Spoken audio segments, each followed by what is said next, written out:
রাখবেন, যখন আমি একা থাকি তখন আমি ব্যক্তি, যখন আমরা সবাই মিলি তখন আমরা শক্তি। এই শক্তি নিয়ে আমাদের সামনে এগিয়ে যাওয়ার দরকার আছে না নাই? তাহলে আমরা যদি নিজেরা বিরোধে লিপ্ত হই, আমাদের ক্ষমতা, পাওয়ার ছুটে যাবে। আমরা এই পাওয়ার হারাতে চাই না, ঠিক কিনা বলেন? রব্বুল আলামিন ঠিক তাই বললেন। রব্বুল আলামিন বললেন, খবরদার, وَأَطِيعُوا اللَّهَ وَرَسُولَهُ وَلَا تَنَازَعُوا فَتَفْشَلُوا وَتَذْهَبَ رِيحُكُمْ وَاصْبِرُوا إِنَّ اللَّهَ مَعَ الصَّابِرِينَ। আল্লাহর আনুগত্য করো, নবীর আনুগত্য করো, কিন্তু খবরদার নিজেরা বিরোধে লিপ্ত হয়ো না, নিজেরা মারামারি করো না, তাহলে তোমাদের শক্তি কমায় দিবে কে? ফাতাফশালু, তোমরা সাহস হারাবা, ওয়া তাযহাবা রিহুকুম, তোমাদের শক্তি কমে যাবে, পাওয়ার কমে যাবে। তাহলে আমরা যদি নিজেরা মারামারি করি, আমরা নিজেরা যদি বিচ্ছিন্নতায় লিপ্ত হই, আমরা যদি মতানৈক্য করি, তাহলে আমাদের শক্তি কমে যাবে, ঠিক কিনা? আমরা শক্তি কমাবো। আচ্ছা, ছোট্ট একটা বাঁশের কঞ্চি যদি আপনারা দেয়, পায়ের মধ্যে ধাক্কা দিয়ে ভাঙতে পারবেন না? এরকম বাঁশের কঞ্চি যদি 20টা একসাথে জোড়া লাগায় দেয়, ভাঙতে পারবেন? কথা বোঝে নাই মনে হয়। চিকন একটা বাঁশের কঞ্চি দিলে ভাঙা যাবে না? এরকম চিকনই 20টা বাঁশের কঞ্চি একসাথে লাগাই দিলে ভাঙতে পারবেন? কারণ যখন আমি একা থাকি তখন আমি ব্যক্তি, যখন আমরা সবাই মিলি তখন আমরা শক্তি। আমরা যেন শক্তি না হারাই। আমরা বিরোধে লিপ্ত হলে আমাদের শক্তি কমে যাবে। এই হচ্ছে 1 নম্বর ডিসঅ্যাডভান্টেজ। 2 নম্বর ডিসঅ্যাডভান্টেজ হচ্ছে, আমরা নিজেরা বিরোধে লিপ্ত হলে অন্যরা আমাদের মাথায় কাঁঠাল ভেঙে খাইতে সুবিধা হয়। কথা বোঝেন নাই? আমরা যদি বিরোধে লিপ্ত হই, তাহলে পরাশক্তিগুলোর সুবিধা, তখন আমাদের কাউকে দিতে হবে ট্রানজিট, কাউকে দিতে হবে সেন্ট মার্টিন, কাউকে দিতে হবে দেশের অর্ধেক। চিল্লায় বলে ঠিক কিনা? নিজেদের প্রবলেম সলভ করার ক্যাপাসিটি আমাদের আর থাকবে না। আমরা যদি বিরোধে জড়াই, আমার কলিজার টুকরা পেকুয়ার ভাইরা, আমরা বিরোধ করব না, আমরা বিচ্ছিন্ন হব না। নিজেরা বিরোধে জড়ালে পরাশক্তিগুলো আমাদের মাথায় কাঁঠাল ভেঙে খায়। তখন ভারতের পিছনে দৌড়াতে, আমেরিকার পিছনে দৌড়াতে আমাদের জুতার তলা ক্ষয় হইয়া যাইবে। নিজেদের প্রবলেম সলভ করা যাবে না। আমরা যদি অন্যের পিছনে না দৌড়াতাম আর এই বিরোধকে থামাতে পারতাম, বাংলাদেশ আজকে যেখানে আছে তার কমপক্ষে 50 গুণ সামনে থাকতো। চিল্লায় বলেন ঠিক কিনা? তাহলে 1 নম্বর ক্ষতি হচ্ছে, আমাদের পাওয়ার লেস হয়ে যায়, আমরা দুর্বল হই যদি আমরা বিরোধ করি। 2 নম্বর হচ্ছে, পরাশক্তিগুলোর সুবিধা নেয়। 3 নম্বর হচ্ছে, আমাদের উন্নয়ন, দেশের উন্নতি, অগ্রগতি, এটা স্থবির হয়ে যায়, এটা বাধাগ্রস্ত হয়। প্রিয় ভাই, ইউনিটি, ঐক্য হচ্ছে একটা দেশের উন্নয়নের মূল ভিত্তি। 2 জন কইছে ঠিক। এদিকে এখন কয়েকজন কইছে ঠিক।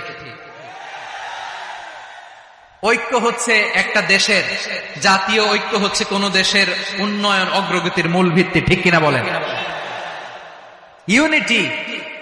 ইউনিটি অফ এ কান্ট্রি, এটা হচ্ছে একটা সাস্টেইনেবল ডেভেলপমেন্ট, সোশ্যাল স্ট্যাবিলিটির জন্য এটা অনেক গুরুত্বপূর্ণ। এজন্য বিরোধের কোন স্থান আমরা দিব না, আমরা ঐক্যবদ্ধ থাকবো ইনশাআল্লাহ বলেন। আর কখনো কাউরে কাফের বলে গালি দিবেন, তুই জাহান্নামী বলবেন, ঝগড়া লাগলে লাগাই দিবেন, তাহলে কি করবেন? মিলায় দিব। আওয়াজ করে বলেন, কি করব?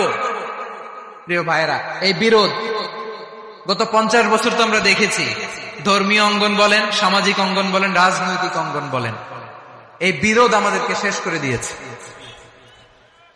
এই 24-এর ছাত্র নাগরিক অভ্যুত্থানের পরেও যদি সেই বিরোধ আমাদেরকে খায়, তাহলে এতগুলো তাজা জেনজির রক্ত বৃথা যাবে। চিল্লায় বলো ঠিক কিনা? আমরা এই রক্তগুলোকে বৃথা দিতে চাই না, বৃথা যেতে দিতে চাই না। আমরা ঐক্যবদ্ধ থাকতে চাই। রাজি আছেন? আমরা আর কাদা ছড়াছড়ি করব না। অনেক হয়েছে, আর না, এবার থামুন। অনেক হয়েছে, আর না। প্রথমেই আমি এদেশের সম্মানিত আলেম সমাজকে বিনয়ের সাথে অনুরোধ করব, আসুন আমরা ঐক্যবদ্ধ হই। আজকের এই পেকুয়ার ঐতিহাসিক তাফসীরুল কোরআনের প্রোগ্রাম থেকে আমি সম্মানিত আমার মাথার তাজ ওলামাদেরকে জাতীয় ঐক্যের আহ্বান জানাই। পেকুয়ার এই ঐতিহাসিক তাফসিরুল কোরআনের প্রোগ্রাম থেকে আমি আমার সম্মানিত রাজনৈতিক ব্যক্তিবর্গদেরকে জাতীয় ঐক্যের আহ্বান জানাই। অনেক হয়েছে আর না। আধিপত্যবাদকে রুখে দিতে হলে, বাংলাদেশের বিরুদ্ধে যে কোনো ধরনের ষড়যন্ত্রকে রুখে দিতে হলে জাতীয় ঐক্যের কোনো বিকল্প নাই। চিল্লায় বলো ঠিক কিনা?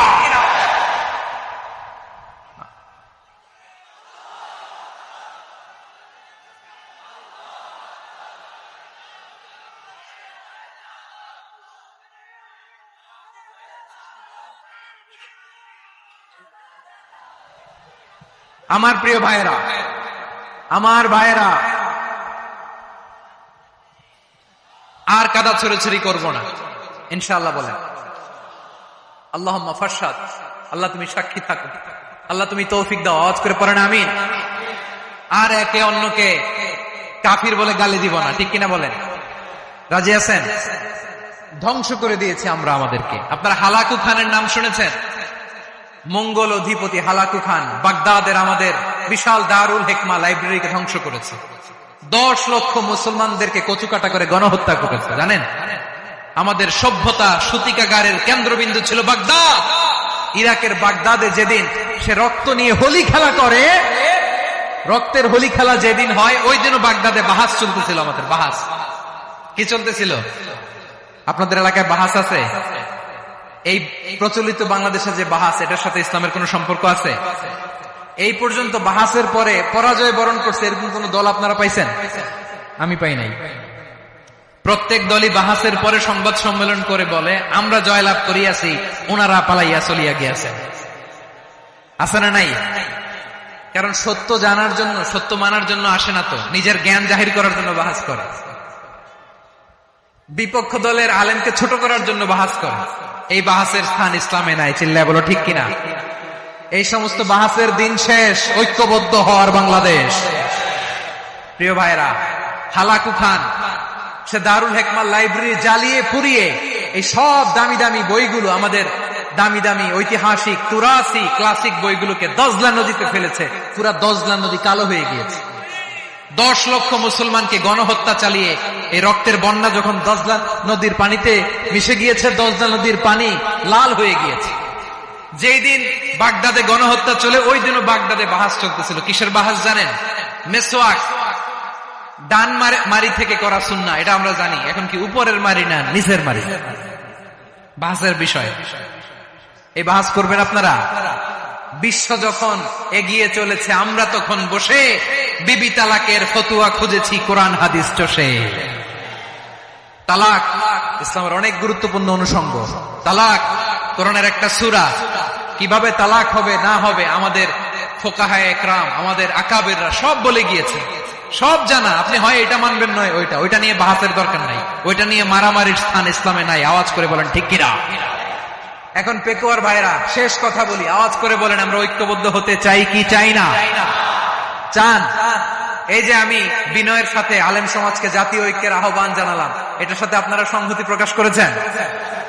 বিনয়ের সাথে আজকের এই পেকুয়ার ময়দান থেকে আমাদের রাজনৈতিক নেতৃবৃন্দদেরকে জাতীয় ঐক্যের আহ্বান জানাই, আপনারা সংহতি প্রকাশ করেছেন? এখন এটা রোড ম্যাপ কি, কিভাবে আমরা ঐক্য প্রক্রিয়াতে এগিয়ে যাব? শেষ কথা বলি, একেবারে সহজ। আমাদের ওলামা মাশায়েখদেরকে, আমার মাথার তাজ, তাদেরকে আমরা বলি, এই যে আমরা ঐক্যবদ্ধ হই নাই, আমরা কি বড় কিছু অর্জন করে ফেলছি? বলেন, আমরা কি খুব পাওয়ার সম্মানের জায়গায় আছি? খুব স্ট্রেংথের জায়গায় আছি? তো কিছুই তো নাই। আপনি ঐক্যবদ্ধ হইলে সমস্যা কোথায়? এমন তো না ঐক্যবদ্ধ না হওয়ার কারণে এতদিন আপনার অনেক কিছু ছিল, ঐক্যবদ্ধ হলে আপনি হারাবেন, এমন তো না। তো কিছুই যেহেতু আপনার নাই, আমার নাই, ঐক্যবদ্ধ হলে আমরা সমস্যা কোথায়? ঐক্যবদ্ধ হয়েই দেখি না, ঠিক কিনা? ঐক্যবদ্ধ হওয়ার দুইটা ওয়ে। রাজনৈতিক ঐক্য কিভাবে হবে? রাজনৈতিক সম্মানিত নেতারা ঠিক করবেন। আলেমরা কিভাবে ঐক্যবদ্ধ হবেন? শেষ কথা বলে শেষ করছি, খুব গুরুত্বপূর্ণ। This is the punching line. এদিকে তাকান। ঐক্য হবে দুইটা পদ্ধতিতে। একটা হচ্ছে কমন গ্রাউন্ড নিয়ে, বেসড অন কমন গ্রাউন্ড। যেমন ধরেন, আমরা নামাজ কায়েম করতে চাই, জামাত ইসলাম এই কথার উপর একমত আছে না নাই? নামাজ কায়েম হোক, একমত না জামাত ইসলাম? হেফাজত একমত না? ইসলামী আন্দোলন একমত না? তাবলীগের ভাইয়েরা একমত না? পীরের মুরিদেরা একমত না? আপামর তাওহীদি মুসলিম জনতা একমত না? তাহলে নামাজ কায়েম করতে হবে